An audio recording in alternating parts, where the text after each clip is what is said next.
Ibi ni ibyabaye ku manywa y'ihangu wari ugiye gushyingurwa bakigera mu irimbi baje gutungurwa no kubona Serikeya yari arimo ifunguwe muri ubwo buryo nabo baza kumubona yicaye gutyo kandi yari yitabye Imana. Iri ni irimbi ry'abasilamu riherereye muri uyu murenge ngiye kuba nkubwira wowe uneze amatwi nta kindi usabwa usibye kuza ku matayimu yawe tukaza kugerana ku musozo w'iyi nkuru byose nabikugejejeho kuko ahangaha mba nahageze ku bwawe. Reka nibwire nawe utarakora subscribe cyangwa se abone bitewe nuko byita, ariko kandi wibuke ukore kuri kariya kantu k'inzogera kugira ngo ujye wakira notification buri ko twaprodinze inkuru umunsi ku wundi. Ukomeze ubane nanjye uri kumva kuri izi mikoro, nkaba nitwa Sharire OG umuhungu w'Imana.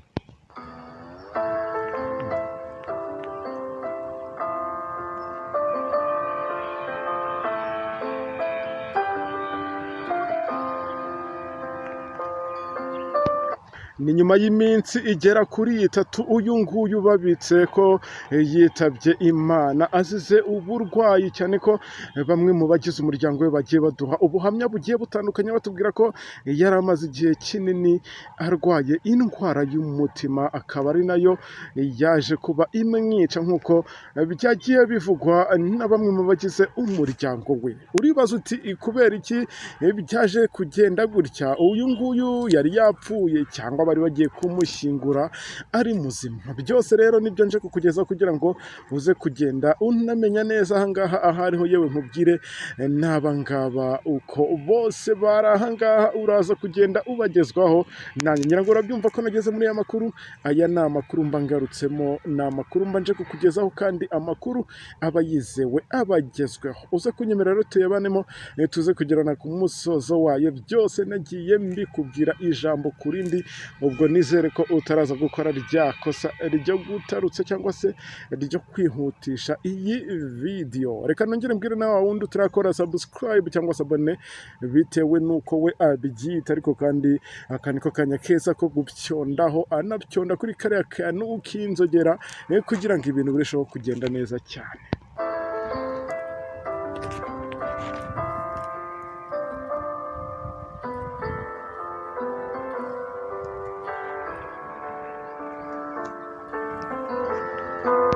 Abaturage bamwe bati uyu ni umuzimu, abandi bati ibingibi ubanza ari iby'iwabo, kubera ko ngo ntago byumvikana ko umuntu yaba amaze iminsi irenga 3 apfuye. ngo ibingibi tubizi kuri Yesu umwana w'Imana, naho ngo abana b'abantu bo ngiyo wapfuye nyine uba wapfuye nta byo kuzuka. Ari nayo mpamvu bamwe bagiye babivugaho kuntu kugiye gutandukanye n'ibyo umuryango we wagiye udutangariza. Ariko kandi mbere yuko nkugezaho iyi nkuru, reka mbanze nsuhuze mwebwe mwese munteze amatwi muri mu ntara y'Amajyaruguru, abaneze amatwi bari mu ntara y'Amajyepfo, namwe muneze amatwi muri mu ntara y'Iburasirazuba, iburengera bwaryo. Reka nizere ko mwese aya makuru tugiye kuyabanamo, kandi nkubwira ngo ongera volume hataza kugira ijambo na rimwe rigucika. Reka nisubize namwe dorana mu mujyi wa Kigali, nizera ko mwese mumeze neza, nizera ko mwese muri amahoro, ibintu bikomeje kugenda neza cyane. N'abadiaspora reka nsuhuze abatuye ku mugabane wa Afurika, hari abatuye ku mugabane w'Uburayi by'umwihariko abantega amatwi bari muri Leta Zunze Ubumwe za Amerika, hirya za United States, nkanakomeza za Canada. Mwese reka nizere ko tugiye kubana muri aya makuru. Ndacyabibutsa ko ishakiro ry'amakuru yizewe nk'aya ngaya nta handi uzigera uyasanga usibye kuri imiyoboro wa YouTube channel ni Sharire OG TV. Nanjye ukajya uranyumva kuri izi mikoro uko bwije nuko bukeye. Nubwo buryo rero ntangira amakuru yanjye aba ari kugira ngo nyatangire mwese nabasuhuje mwese ubwo ntibagiwe na wa wundi ushobora kuba neza amatwi atameze neza bitewe n'ubuzima ari gucamo uyu munsi. Niba wenda urwaye, reka nkubwire ngo urwara ubukira, ariko nawe urwaje umuntu wawe mwizerere byanze bikunze uyu munsi birashoboka ko wabona bijyanze ari guhumeka kuka kanyuma, ariko hari Imana yongera gusubiza ubu wa muntu wabonaga ko yanegekaye. Nibyo ngibyo rero naba nkubwiye, tukikomereza n'iyi nkuru. Ikaze kuri mwese.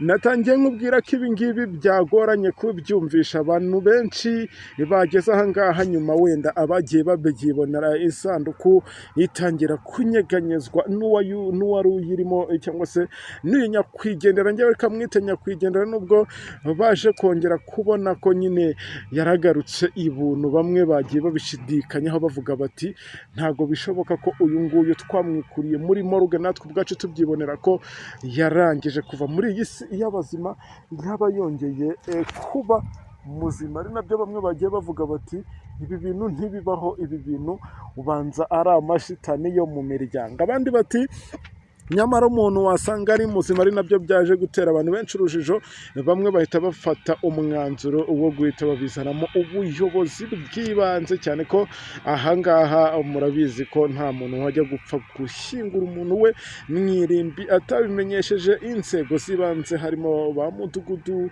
ndetse n'ubuyobozi bw'akagari. Ntekereza ko babubizi, yewe n'aba bandi bashinzwe iby'amarimbi, cyane ko murabizi ko amarimbi amwe n'amwe yishyurwa kugira ngo mushyiremo abacu cyangwa se abanyu bashobora kuba bitabye Imana. Nubwo buryo rero uyu nguyu yaje guhita yongera gusubizwa ku kigo nderabuzima, bahita banamuha taransiferi imujyana kuri hospital kugira ngo babanze bamukorere isuzuma koko barebe ko uyu muntu niba yagarutse ubuzima, cyangwa se uyu muntu niba ashobora kuba ari umuzimu nk'uko bamwe bagendaga babivuga. Ariko se umuntu ubundi agera kuri rwa rugero rwo kwitwa umuzimu byagenze gute? Mujye muri komenti munsobanurire ibintu by'amagi n'ibintu by'amazimu cyangwa se ibintu nk'ibyo ngibyo.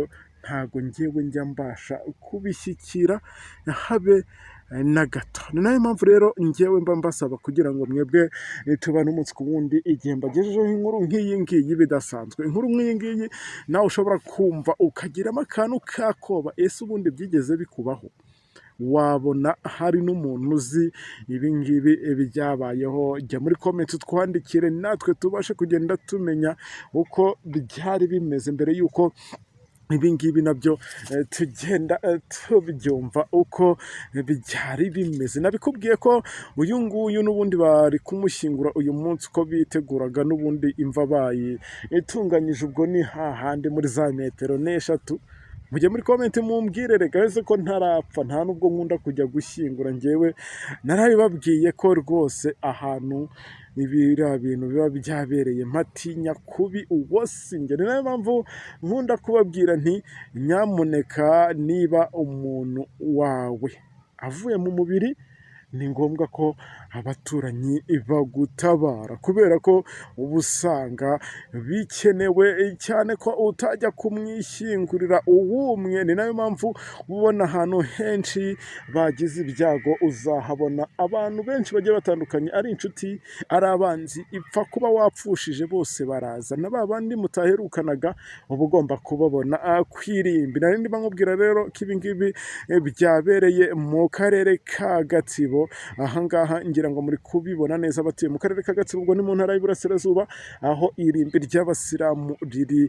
Ubwo nizere ko wagiye usobanukirwa neza aho ibi ngibi byabereye. Njye nakomeje rero kwesitanganiriza umuryango w'uyu nyakwigendera, mbabwira nti ubundi byatangiye bite? Uyu nguyu witwa Hamuduni yagiye kwitaba Imana azize iki? Byagenze gute? Bambwiye ko yari amaranye igihe kinini indwara y'umutima, ari nayo bishoboka kuba ko yanamukuye kuri iyi si y'abazima. Ni nabwo ngo umurambo wari umaze iminsi igera kuri 4 yose uri ku bitaro, ari naho baje kumukora kuri uyu munsi, ari nabwo bari kumushyingura. Ngira ngo ni nacyo gikorwa bari barimo, ari nabwo baje gutungurwa no kubona isanduku inyeganyeze. Abantu bari bayegereye bakayifata bagira ngo wenda ni ibindi bindi, ariko murabizi ntabwo iba ifunze pire ku buryo nta gishobora kugira gute kuyihungabanya. Ni nayo mpamvu rero bagiye babibona muri ubu buryo, namwe muri kugenda mubyibonera bigatangaza benshi,